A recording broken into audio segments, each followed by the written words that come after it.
Welcome to Minor Murderers, Children Who Kill. This is episode 4. Today we'll be covering the case of Joseph Hall. It is not a very well-known case, but it is a very disturbing one. We try to steer clear of politics on minor murderers. However, this case has some political aspects that cannot be ignored. Please note that the political views presented in this episode are merely part of the murder that we will be discussing. Since we don't have any new feedback on previous episodes or new financial supporters, we'll just jump right in.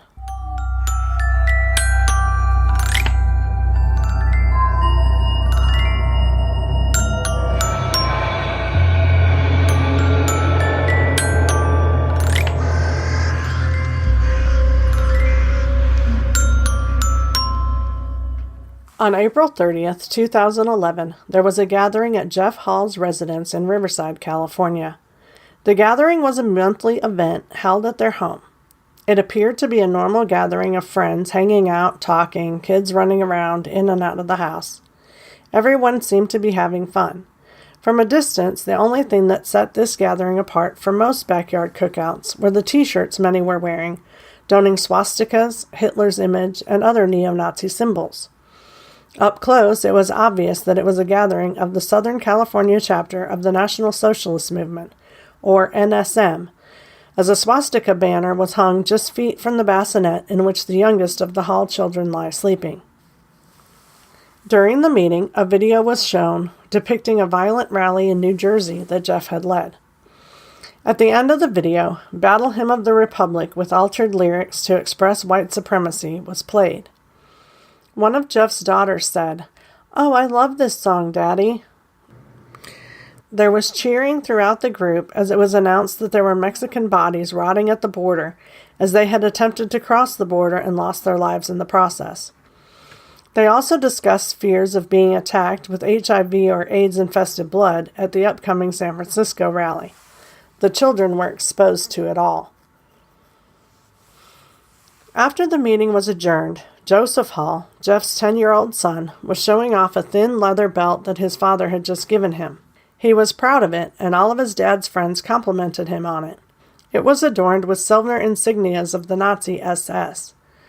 Jeff took Joseph and some of the other kids into a dark room to show them the glow-in-the-dark swastika on his t-shirt. Joseph Hall, firstborn son of Jeffrey Hall and Letitia Neal, was born on June 19, 2000. He had one younger sister with the same parents. When Jeff and Letitia separated in 2001, the children remained in Letitia's custody. In 2003, Joseph and his sister were removed from Letitia's home and placed in the care of Jeff's mother. In 2004, full custody was granted to Jeff. Jeff remarried, and he and Krista went on to have 3 daughters. After learning of Jeff's involvement with the NSM and that he was exposing Joseph to it, in the spring of 2011, just a month before the murder, Letitia and her new husband had filed a petition to regain custody of Joseph and his sister. Joseph was always close to his father. The unemployed plumber spent many hours with his son. One of their favorite pastimes was shooting guns. Jeff had taught Joseph how to shoot, as well as a number of gun safety tips. Although Joseph was only 10, he was not ignorant about the deadly weapons. His father had also taught him that men were superior to women, so it was Joseph's job, not only as the oldest, but also because he was the only boy, to take care of and protect his sisters. After the meeting on April 30th, Jeff left with some of the men to go out drinking. He returned after midnight. Jeff made himself comfortable on the couch and watched TV until he fell asleep. At about 4 a.m., Joseph came downstairs. He held the large gun in his right hand and used his forefinger on his left hand to cock it.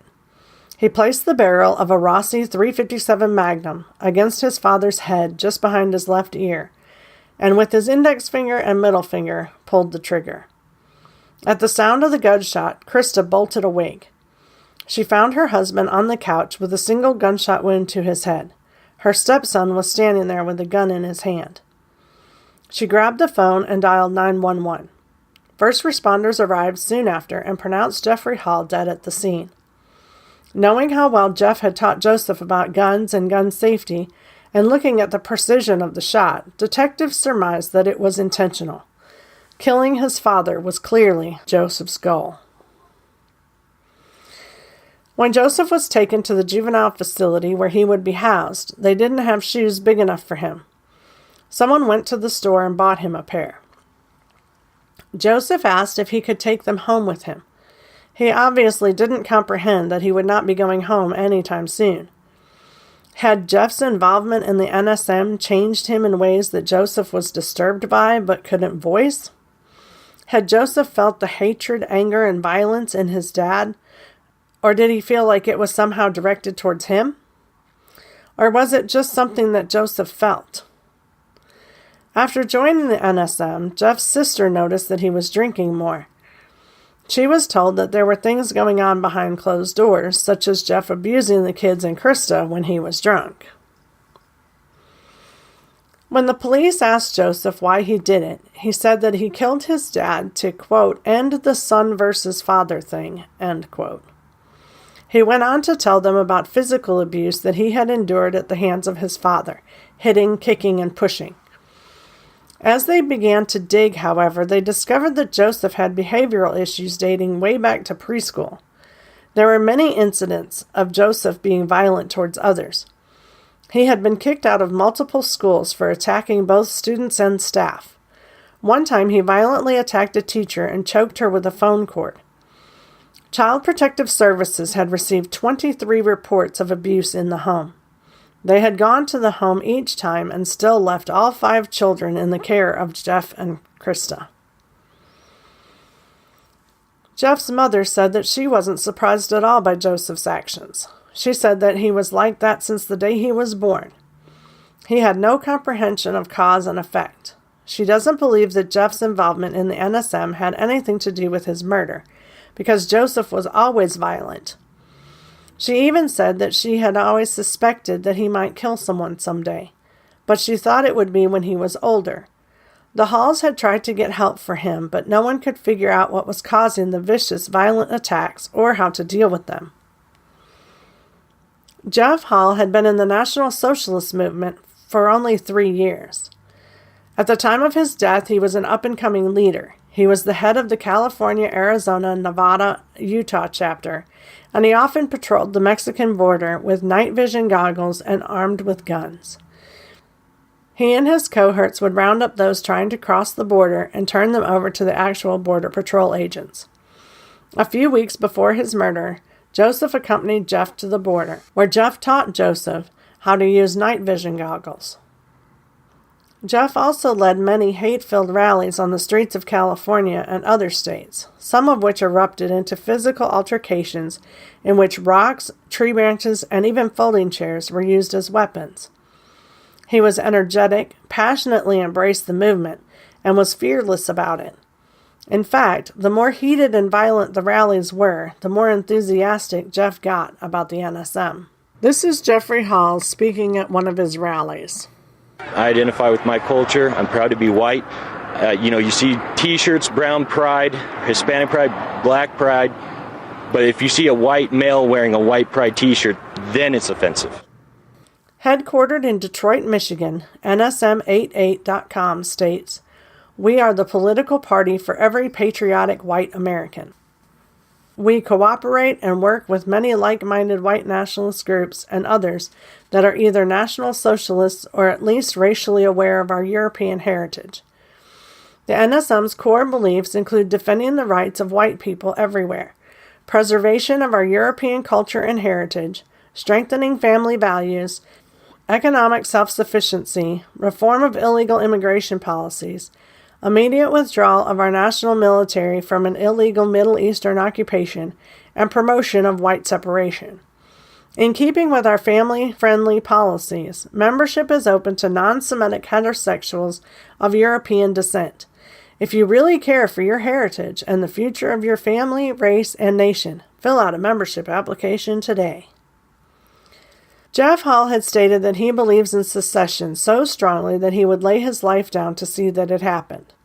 That was just one of many ways he had predicted that his eventual death would probably be linked to his political opinions. He also knew that those he surrounded himself with were violent, suspicious, and full of hatred and racism. They drew the attention of violent, suspicious, and hateful people on the opposite side of the issues. Jeff didn't care. He felt so strongly about what he believed that he thought it was worth his life. Jeff's mother and sister did not support his neo-Nazi politics, but both thought he was a good father. Sometimes his mother would attend the gatherings just to make sure that her grandchildren weren't in danger. She was comforted to know that although they were exposed to the gatherings and videos of the rallies, they were not taken to the actual rallies. They were exposed to the hatred and violence through the TV screen, and that alone was bothersome. Knowing that he wasn't raised that way, it begs to question, why did Jeff join the movement in the first place? As I mentioned earlier, Jeff was an unemployed plumber. He was employed until the housing market crashed in 2008. As many Americans were let go because of the labor costs, he noticed that illegal immigrants were working the jobs. The companies could pay them a lot less for the same labor. Unemployment continued to rise and eventually hit a staggering 15% in the Inland Empire, which is the area of California desert where Hall lived. Hatred towards immigrants began to build. Jeff had a wife and 4 kids to support in 2008. He felt the need to do something to take his country back and get Americans back to work. Then he met Jeff Shope, the commander of the National Socialist Movement. Shope said, "You have illegal aliens coming over the border, streaming over in hordes, taking American jobs." That hit really close to home for Jeff Hall. The neo-Nazis referred to the Latino immigrants' influx in America as the Browning of America. Many states along the southern border, including California, no longer have a white majority. This is Jeff Shope. This is our stand in the South rally. The White America Awake is basically we're waking up the white community here. Wake up and do what? Waking up to take a stand. You have a country here that's being overrun. We have a recession going on in this country, an illegal immigration problem that's run amok. And you don't have a politician in this country that's standing up for a white America. They're all afraid to say the word white, and they won't stand up and do what the people want. Nobody wants all these illegals here.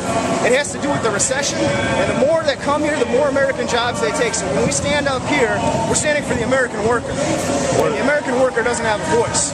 So we're that voice. We're the front lines for them. What does this have to do with National Socialism? We're the National Socialist Movement. We're a white civil rights organization here in the United States, the premier organization. Jeff Hall then took his politics to the next level and ran for a seat in the local election. He did not win, but he did receive 28% of the votes, a significant number for a primarily unknown figure who ran on a National Socialist platform. Mark Potok from the Southern Poverty Law Center explains that children cannot process the negative emotions that are displayed at the NSM meetings. They can't wrap their heads around the hatred towards people that are not even known to them. I think it goes without saying that these ideas, the rage that is expressed by the parents in a family like this toward people who are not even personally known to the children, is difficult to process for the kids. Julie Plattner, a journalist raised in Los Angeles and freelancing for the New York Times, had been working closely with Jeff Hall for about a year prior to his death. She was working on an in-depth study of the NSM, rallies, and so on. Her interest in the NSM began during the 2008 election as racism began to rear its ugly head.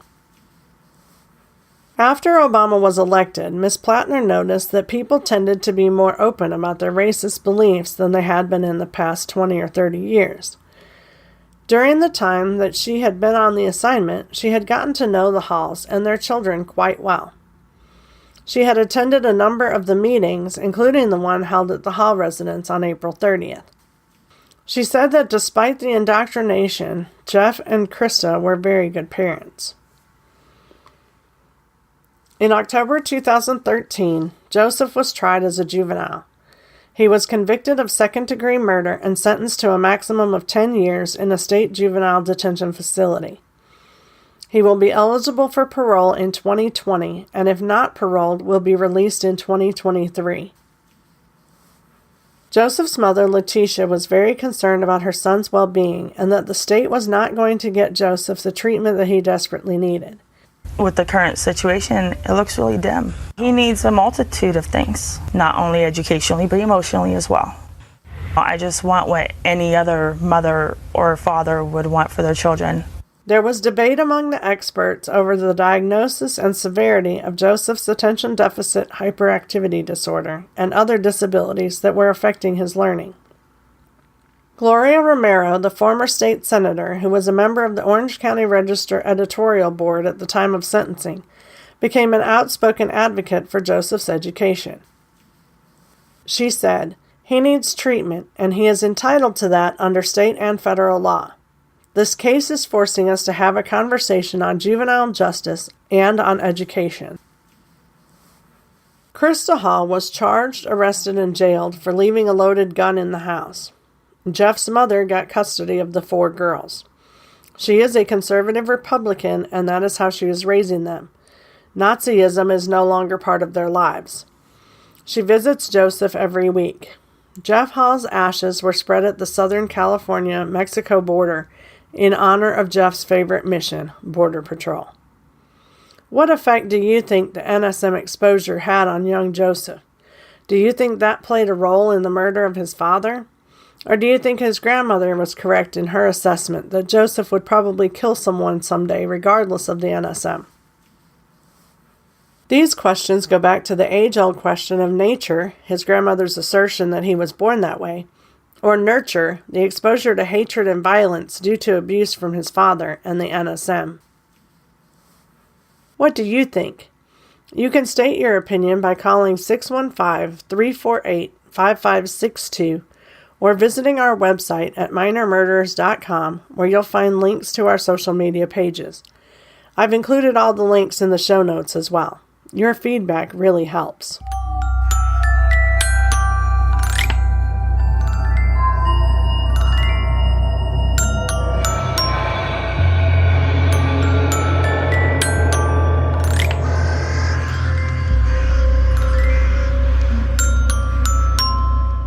We'll see you again on June 1st when we'll be discussing the case of Zachary Davis. He was 15 years old when he bludgeoned his mother to death while she slept.